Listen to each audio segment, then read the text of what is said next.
After we witnessed Nicholas used his new overpowered martial arts to easily dismantle Jean, the story returns to OHMA and Okubo. During their time in the forest, they realize that the area they're in will soon close off.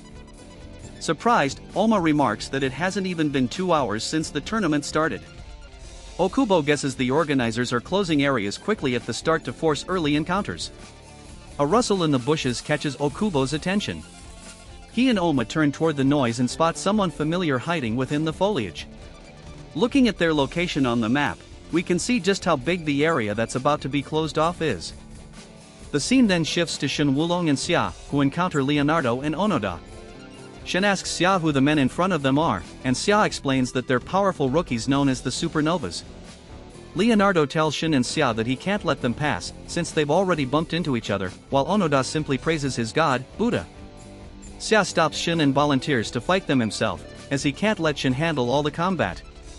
Leo notices Xia stepping up instead of their strongest fighter, so Onoda steps forward as well.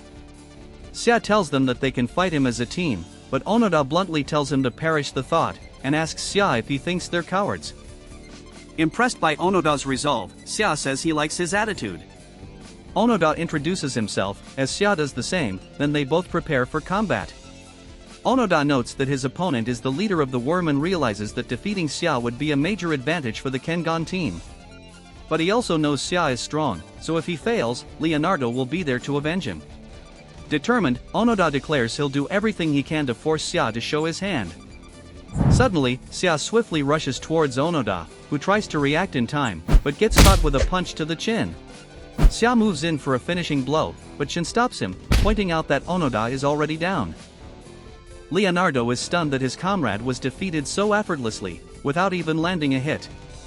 After seeing that brief display of power, he realizes Xia is far too strong to be a mere subordinate. Xia removes Onoda's device, eliminating him from the tournament, and then turns to Leonardo, asking if he wants to be next. Back with OHMA and Okubo, OHMA admits he actually forgot that the man standing in front of them was participating in the tournament.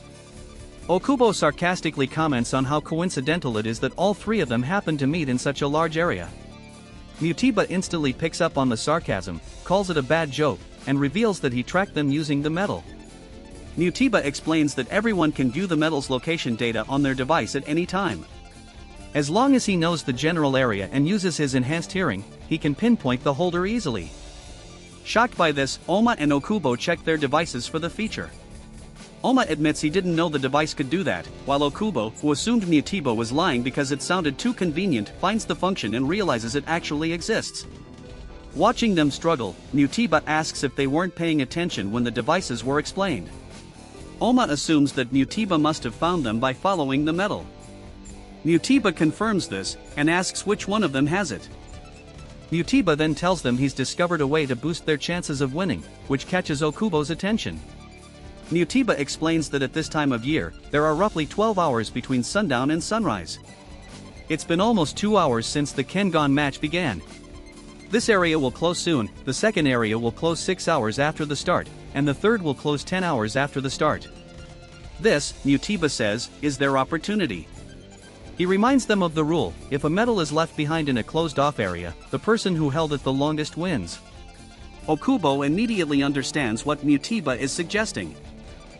He tells OHMA that since he has held the medal the longest since the match began, and if he throws it into the closed-off area, and survives until the end, he'll win automatically.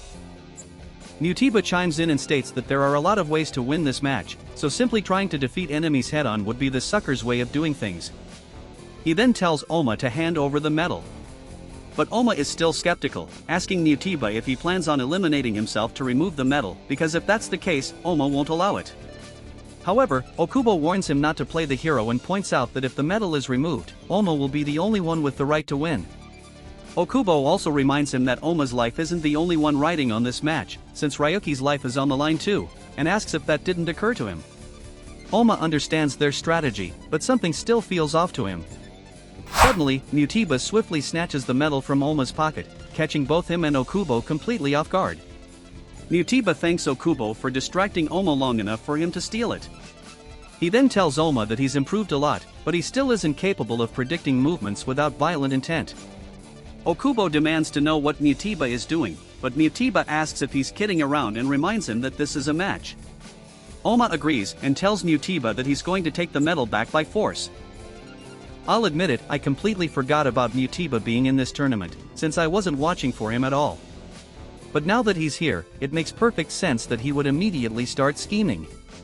In classic Mutiba fashion, he tricks Okubo and OHMA and steals the medal right out of OHMA's pocket. Considering he's a mercenary who will do almost anything for money or personal gain, his betrayal isn't surprising at all. Mutiba is already extremely wealthy thanks to the corporations that hire him, so if he's going after something here, it has to be the wish.